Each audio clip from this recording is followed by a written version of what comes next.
Hi there, thank you for joining today. In this painting, I'm going to be using colors from the ocean.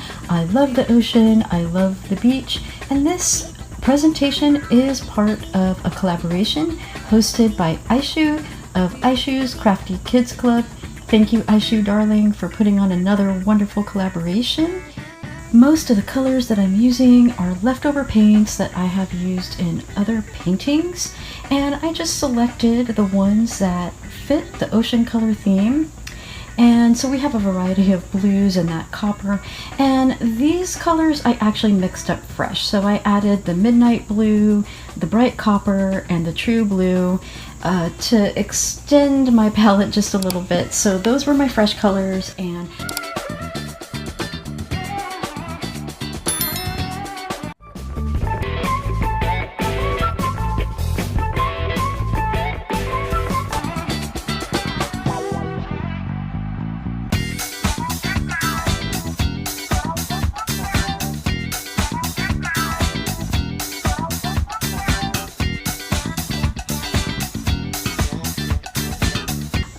so I'm gonna just start layering my cup. I'm gonna be doing a wandering ring pour to base my wonderful ocean inspired theme creation on.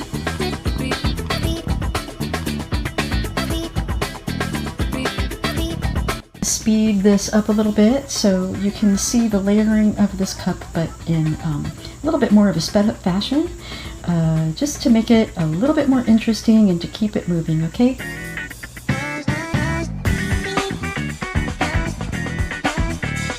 This collaboration was put on by Aishu of Aishu's Crafty Kids Club. Thank you, darling Aishu, for putting on another wonderful collaboration. So many of us love being in your collaborations, so thank you.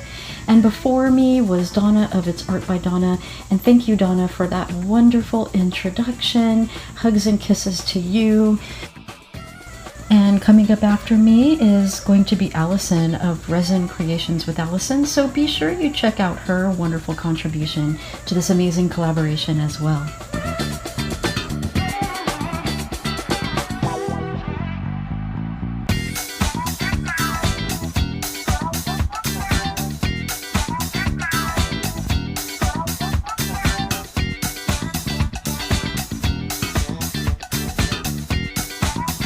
Well, you know, I already realize I probably have enough paint for this canvas, but it tends to work a little better for me if I've got extra than if I cut it a little too close to where I think the amount is that I need. Sometimes that just doesn't give me enough wiggle room if I need to adjust the painting, or worst case scenario than that is if I'm actually a little bit wrong and I just don't have enough paint. So sometimes I will really load my cups up with just a little bit extra just in case.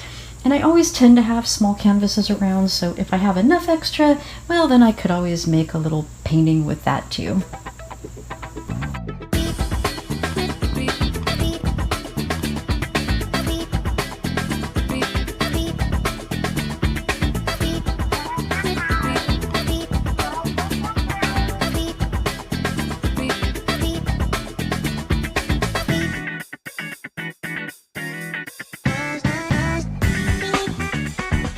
And just pouring on some of this extra paint that I have. I think, you know, I could put a plastic back on that and keep it for possibly another painting, but at this point I'm getting pretty low on these blues that I've had left over, and I think I'll just go ahead and use this for a nice flow extender.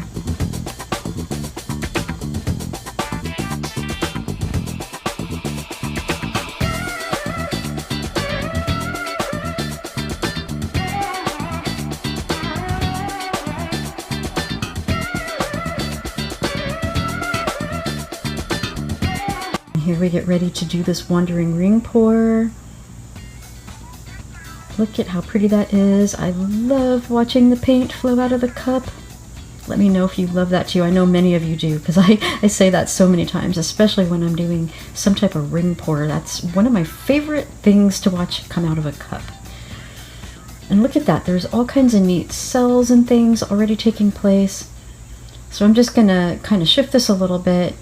I always level my paintings, but for some reason, even though I do that, it seems like a lot of times when I put my paint out on the canvas, I'll notice that it'll start moving in one direction rather than staying still, right? So I don't know, it looks perfect in the leveling process, but then it still kind of shifts.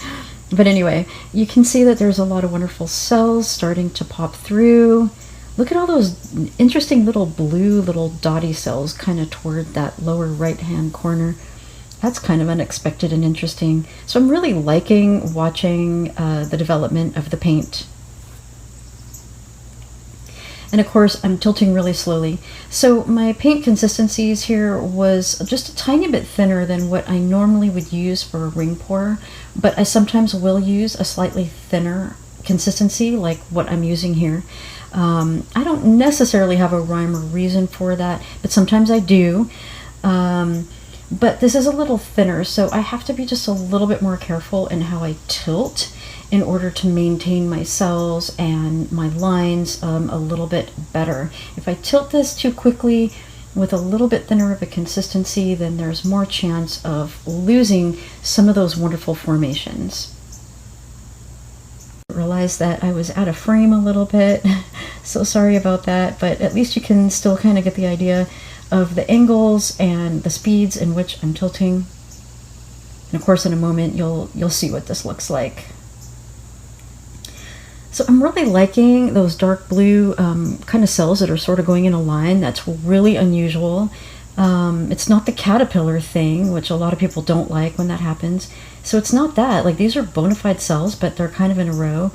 And I think that's just kind of unusual and cool. I really like it. And I also really like this lower left corner kind of going upward, how there's just more solid pieces.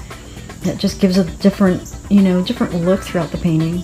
So yeah, I'm just really liking all these lines and these cells. This is actually a little bit unusual of an outcome for me.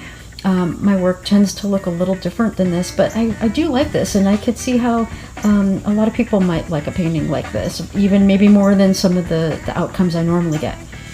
So just taking a close-up look in here. Yeah, I'm really liking this, really liking this. So definitely let me know in the comments what you think, what you like about this, anything you don't, any questions that you might have. I appreciate reading them. So remember that Allison of Resin Creations with Allison is coming up next, so be sure to go check her out, and be sure to watch the entire presentation of this whole entire collaboration. It does span over 3 days if you're here with us at the time, but of course if you're watching on the replay, then that all doesn't matter, but hang out with us if you can. It's totally fun, and we love chatting with you in the chats. Thanks again to Aishu and to all the participating content creators. It's wonderfully fun to be with you in another collaboration. See you around my channel again soon.